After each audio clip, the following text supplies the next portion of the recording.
Bonjour à toutes et à tous. Donc on va maintenant explorer un peu plus profondément l'hétérogénéité et la proximité du TDAH et du TSA, dont le diagnostic différentiel présente une complexité notable. Donc on va commencer par voir l'hétérogénéité des profils. Donc on le sait, dans l'autisme, on a 3 niveaux dans le DSM-5 de sévérité. On a un quotient intellectuel qui peut aller de faible à élevé, une visibilité du trouble qui peut aller donc de ce qu'on appelle parfois prototypique jusqu'à l'autisme qu'on appelle aussi parfois invisible. En termes d'expression, on va aller des personnes non verbales à la lalomanie, donc des personnes qui parlent en continu. Et pour les troubles associés, eh bien, ça va de 0 à plus l'infini. Pour le TDAH, on a 3 présentations distinctes. Donc on a la présentation inattentive, la combinée et l'hyperactive, qui fait déjà 3 présentations assez différentes. Idem pour le QI, cela peut aller de faible à élevé. Et dans les formes de présentation, on peut avoir des personnes qui vont être léthargiques jusqu'à hyperactives. Dans l'expression, on peut avoir des personnes avec un TDAH qui, avec certains troubles comorbides, vont avoir du mutisme sélectif. Et de l'autre côté, on trouve également des personnes lalomanes, c'est-à-dire qui parlent en continu. Pour les troubles associés, pareil.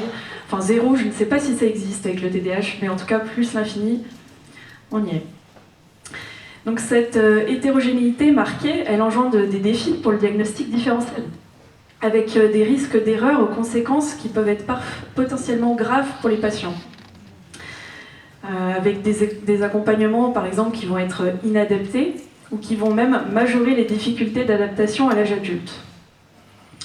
Donc on va rappeler que la coexistence fréquente du TDAH et du TSA, alors selon les dernières études, elle est de 50% pour les personnes avec un TSA qui auraient un TDAH, et 50% des personnes avec un TDAH qui présenteraient des traits autistiques. Donc pas forcément le diagnostic complet, mais du moins des traits. Donc il y a de nombreuses personnes concernées et de cliniciens qui pensent intuitivement que certaines caractéristiques du TSA, elles pourraient atténuer les symptômes de TDAH et inversement. Elles pourraient s'annuler, entre guillemets. Selon la littérature scientifique, il n'en est rien, puisque on parle même de personnes dont la symptomatologie serait davantage autistique que celle des autistes sans TDAH. Donc la comorbidité, a priori, ne devrait être posée que dans des cas sévères d'autisme, ce qui est loin d'être le cas aujourd'hui encore. Donc la comorbidité, elle a des implications importantes cliniquement. Donc toujours selon la littérature, elle entraîne un retentissement plus large sur le fonctionnement global, et des difficultés sur le plan de la socialisation et de la communication qui vont être plus importants, des atteintes de la fonction cognitive plus fortes et bien d'autres symptômes. À noter que la littérature, elle a identifié que la comorbidité TDAH et TSA, elle montre une structure cérébrale qui va être plus proche du TDAH que du TSA seul. Sachant que un TSA plus un TDAH donnera une clinique plus TSA qu'un TSA seul. On a également les résultats d'une étude suédoise sur une cohorte de plus de 17 000 enfants qui soutiennent que la distinction conceptuelle entre le TSA et le TDAH, elle démontre que la co-occurrence naturelle considérable de domaines particuliers de symptômes de TSA et de TDAH, en fait, on aurait bien davantage des enfants qui présenteraient seulement des traits autistiques d'un côté pour le TDAH et des traits TDAH dans l'autisme, beaucoup plus qu'une réelle comorbidité. On a aussi des études et des témoignages de cliniciens qui ont révélé un problème important concernant les outils les plus utilisés dans le diagnostic de l'autisme, donc notamment l'AQ, la dose 2, l'ADR et le SCQ. Ces outils, en fait, ils donnent souvent des faux positifs chez les personnes ayant un TDAH. Donc c'est un point crucial à souligner non seulement pour la clinique, mais aussi pour la recherche. De nombreuses personnes sont victimes d'erreurs diagnostiques aujourd'hui. Et les témoignages ils se font de plus en plus nombreux du côté à la fois des personnes concernées comme des cliniciens. On a eu notamment des témoignages lors du congrès international à Genève sur le TDAH l'année dernière, avec de nombreuses personnes qui parlaient du fait que quand on met du méthylphénidate chez des personnes qui auraient plutôt au premier abord de l'autisme, eh bien, certains vont perdre leur trait autistique.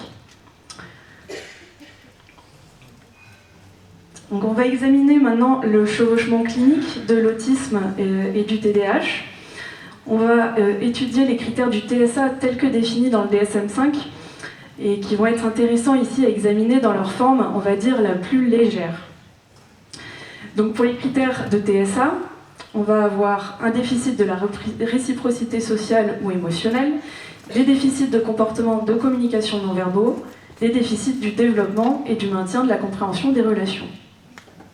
Le problème, c'est que ces symptômes, dans leur forme qu'on pourrait considérer comme la plus légère, elles sont parfaitement superposables aux difficultés qu'on va trouver chez les personnes qui ont un TDAH. Donc, toujours selon la littérature, on a pour le TDAH des déficits de la réciprocité sociale et émotionnelle, avec des compétences sociales médiocres. Alors excusez-moi pour les termes, hein, c'est pas moi qui les choisis. Un défaut de réciprocité dans les interactions, une difficulté à saisir et identifier ses propres affects, un manque de capacité à reconnaître les émotions des autres de manière émotionnelle ou cognitive, et même des difficultés de pragmatique du langage et de la communication. Mais aussi, dans le TDAH, on retrouve des déficits de comportement, de communication non verbaux. Donc notamment des difficultés aussi à comprendre les intentions des autres et à se mettre à leur place, et des difficultés à identifier les émotions et les signes non verbaux. Et enfin, des déficits du développement, du maintien et de la compréhension des relations, avec donc une compréhension réduite des conséquences de leur comportement sur les autres, un défaut de réciprocité dans les interactions, des difficultés de pragmatique de langage et de la communication, et une prosodie même parfois atypique. On va maintenant passer au critère B du TSA, selon le DSM-5. Donc seuls 2 éléments, je le rappelle, sont nécessaires parmi les 4 pour pouvoir poser un diagnostic de TSA.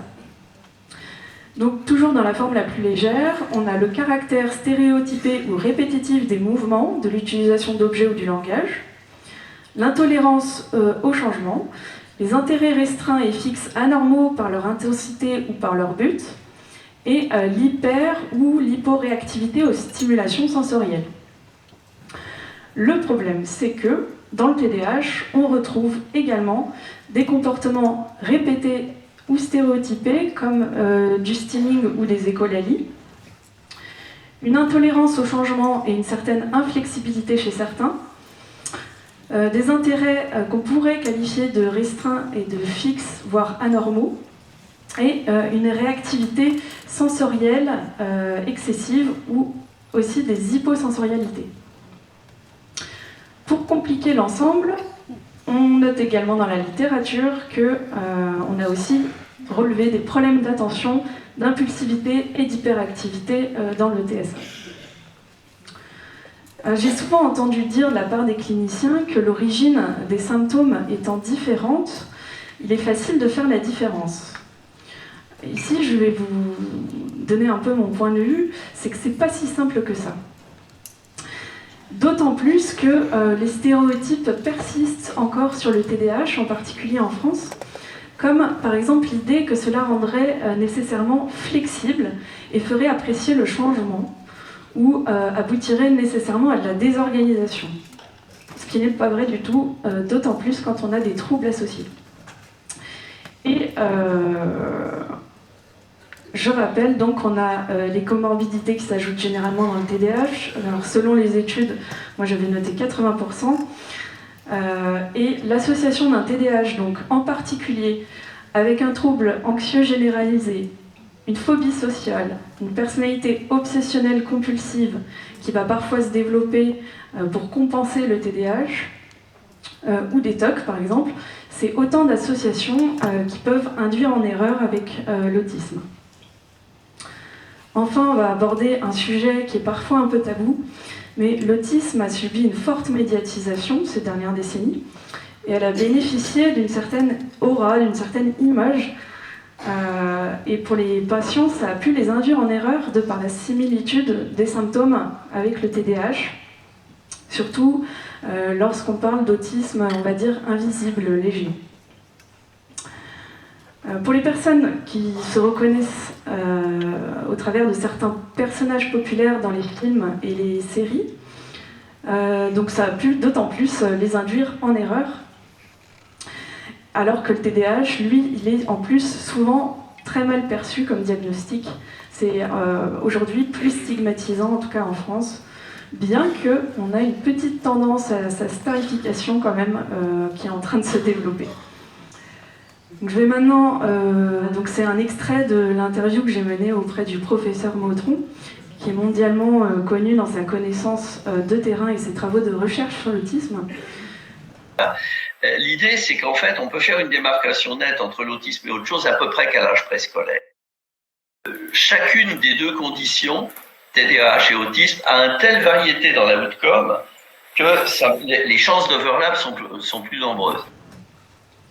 Donc, j'ai également interviewé le professeur Sperenza, qui est lui aussi hautement reconnu dans le diagnostic de l'autisme, et qui lui me dit « Les enfants avec un TDAH, j'ai bien dit TDAH, peuvent ne pas regarder dans les yeux car ils ont du mal à traiter plusieurs informations simultanément, être autocentrés et ne parler que de leurs intérêts, être hyper focalisés, et notamment par la lecture, et se réfugier dedans comme une protection du monde extérieur et de ses stimuli, avoir des difficultés avec le second degré, et être en recherche de stimuli pour recruter leur propre attention, et également avoir des hyposensorialités et des hypersensorialités. Donc ces deux témoignages nous éclairent bien sur la difficulté du diagnostic différentiel et sur la validité peut-être des classifications catégorielles actuelles. Donc voici le tableau d'une revue de la littérature qui a exploré les convergences et les divergences structurelles et fonctionnelles du TSA et du TDAH, mais aussi de leur association. Donc on ne va pas avoir le temps de tout passer en revue, mais on va souligner quelques faits saillants qu'on trouve dans ce tableau. Donc on peut voir que c'est majoritairement sur l'aspect structurel qu'il existe des dissemblances, donc c'est les encadrés orange. Et les convergences sont bien plus importantes sur l'aspect fonctionnel, donc c'est les encadrés bleus. Lorsqu'on a des données sur leur association, ça vient mettre en évidence de plus grandes atteintes ou des atteintes similaires à l'un des deux groupes. On n'a donc pas, comme beaucoup peuvent le suggérer, l'un des troubles qui viendrait camoufler ou atténuer l'autre, mais plutôt le contraire. Donc, a priori, on ne peut pas parler d'un continuum sur le plan physiologique, puisqu'on a des données qui vont parfois être contraires d'un diagnostic à l'autre, notamment par exemple sur le volume cérébral. Un point notable de différence dans l'évaluation du QI, pour les autistes, on aurait un QI verbal plus bas que la moyenne, tandis que dans le TDAH, c'est surtout le QI de performance qui serait plus faible. Bien sûr, à prendre avec des précautions, puisque d'une personne à l'autre, ça peut être vraiment très variable. Et on a dans ce tableau des équivalences de déficit sur la cognition sociale et sur ce qu'on appelait autrefois le défaut de cohérence centrale, les dysfonctions sensorielles et la coordination motrice. Donc, en résumé, le TDAH, en particulier associé à un trouble anxieux généralisé, à un trouble de la personnalité obsessionnelle compulsive ou à des TOC par exemple, vont souvent être confondus avec le TSA. Le diagnostic de TSA, on l'a dit, c'est un diagnostic qui est plus connu aujourd'hui en France que le TDAH et aujourd'hui, ça peut changer, plus désirable. La prévalence statistique du TSA, d'autant plus, on va dire, dans sa forme légère, elle est moindre en comparaison du TDAH. Donc, on a, on va dire, un signe en faveur du choix bénéfice-risque à prendre en faveur du TDAH, sachant qu'en plus, dans le TDAH, on a le médicament le plus efficace en psychiatrie. Donc, il serait un petit peu dommage de faire passer à côté une personne qui aurait un TDAH des accompagnements. On va aussi souligner que l'inattention et l'anxiété, c'est deux symptômes qui sont très difficilement identifiables par les personnes elles-mêmes comme par le clinicien, ayant toutes deux des difficultés à identifier leurs propres ressentis et leurs émotions.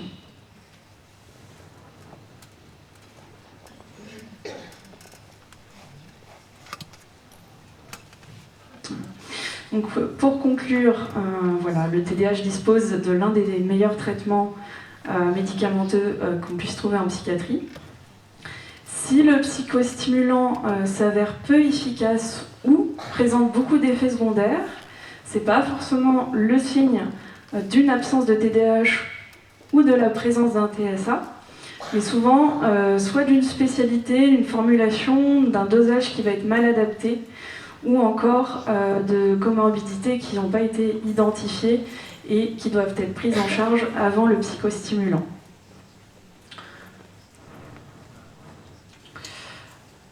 On a également certains témoignages de personnes sur les réseaux sociaux qui indiquent que la prise du traitement médicamenteux pour le TDAH aurait révélé leur autisme, des signes autistiques.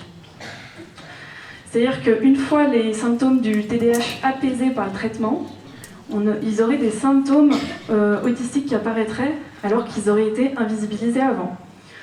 Donc, cette affirmation, elle semble peu pertinente étant donné que la présence d'un TSA et d'un TDAH comorbide, comme on l'a vu, renforce la symptomatologie autistique. Donc cette erreur de jugement, elle pourrait être due à des réactions qu'on a parfois de surdosage de méthylphénidate qui vont, chez certaines personnes, les renfermer sur eux-mêmes et peut entraîner une certaine rigidité et des hyperfocalisations trop importantes. Donc vous pouvez retrouver l'article détaillé sur le sujet, où vous retrouverez une bibliographie qui sera bien plus fournie que celle que j'ai pu avoir dans les slides. Voilà, je vous remercie pour votre attention.